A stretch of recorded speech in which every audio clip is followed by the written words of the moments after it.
எதுக்கு அப்படின்னு பார்த்தோம்னா, நம்முடைய பிஸ்னஸ் இன்னைக்கு சென்னையில் இந்தியாவிலே பார்க்கும்போது பார்த்தீங்கன்னா, சென்னையில் நம்முடைய பிஸ்னஸ் நல்ல க்ரோத்தில் போயிட்டு இருக்கு. ஸோ எல்லா மாதமும் நம்ம பார்க்கும்போது பார்த்தீங்கன்னா, ஆர்சிஎம் பிஸ்னஸ் நம்முடைய சென்னையில் க்ரோத் நல்லா இருக்கிறதுக்கு ரீசன் என்ன அப்படின்னா, இங்கே பிஸ்னஸ் டிசிப்ளினாக நடக்குது. பிஸ்னஸுங்கிறது டிசிப்ளினாக நடக்குது. எத்தனையோ கம்பெனிங்க இருக்குது, எத்தனையோ பிஸ்னஸ் இருக்குது. ஆர்சிஎம் பிஸ்னஸோடைய நோக்கம் என்ன?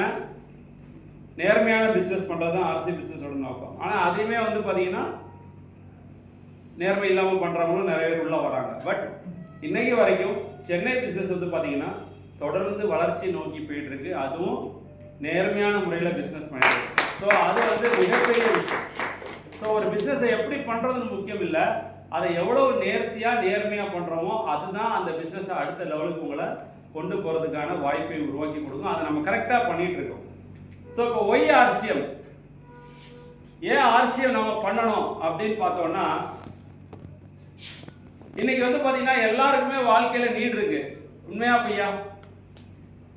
நீட் இருக்கா இல்லையா? எல்லா விதத்துலையும் நீட் இருக்கு. கரெக்டுங்களா? அந்த நீட்ல மெயினா நம்ம எல்லாருக்கும் தேவை என்ன? பணம், ஆரோக்கியம்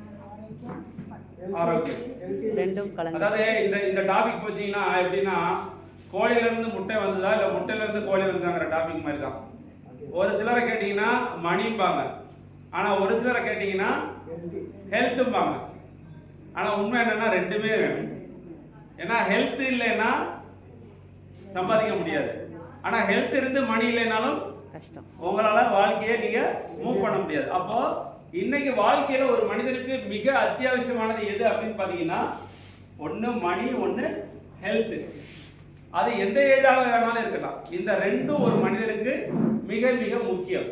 அப்ப இந்த ரெண்டும் சரியான முறையில கிடைக்கக்கூடிய இடம் எது அப்படிங்கறத இன்னைக்கு மக்களுக்கு இருக்கக்கூடிய மிகப்பெரிய கேள்விக்குறி. இப்போ உதாரணத்துக்கு நீங்க ஒரு வேலைக்கு போறீங்க, ஒரு ஜாபுக்கு போறீங்க.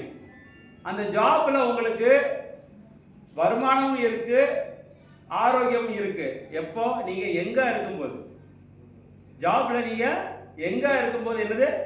வருமானம் கிடைக்குது, ஆரோக்கியம் இருக்குது. ஆனா மேரேஜுக்கு அப்புறம் ஒரு ஜாப்ல உங்களுக்கு வருமானம் இருக்குது அப்படின்னு பாத்தீங்கன்னா, ஏன்னா அங்க இருந்து தான் உங்களுடைய நீடு இன்க்ரீஸ் ஆகுது. ஏன்னா மேரேஜுக்கு அப்புறம் வரக்கூடிய நிறைய தேவைகள் இன்னைக்கு நமக்கு பாத்தீங்கன்னா, இன்னைக்கு இருக்கிற விலைவாசி உயர்வுக்கு ஆவரேஜா மினிமம் 50,000 இருந்து 75,000 நமக்கு இன்கமா இருந்தா மட்டும்தான் ஒரு சஃபிஷியன்டான ஃபேமிலியை இன்னைக்கு சென்னையில் நம்ம ரன் பண்ண முடியும். உண்மையா பொய்யா? 75,000 ரூபாய் இல்லைன்னா 50,000 இருந்து 75,000 ரூபாய் இருந்தா மட்டும்தான் உங்களால சஃபிஷியண்டா ஒரு ஃபேமிலியை ரன் பண்ண முடியும். இன்னைக்கு ஒரு சிபிஎஸ்சி நீங்க போறீங்க அப்படின்னா, ஒரு இயருக்கு ஒரு ஸ்டூடெண்ட்டுக்கு பாத்தீங்கன்னா மினிமம் 75 ல இருந்து 1.5 lakhs வரைக்கும் இன்னைக்கு செலவு பண்றாங்க. எங்க? சிபிஎஸ்சி ஸ்கூல்ல.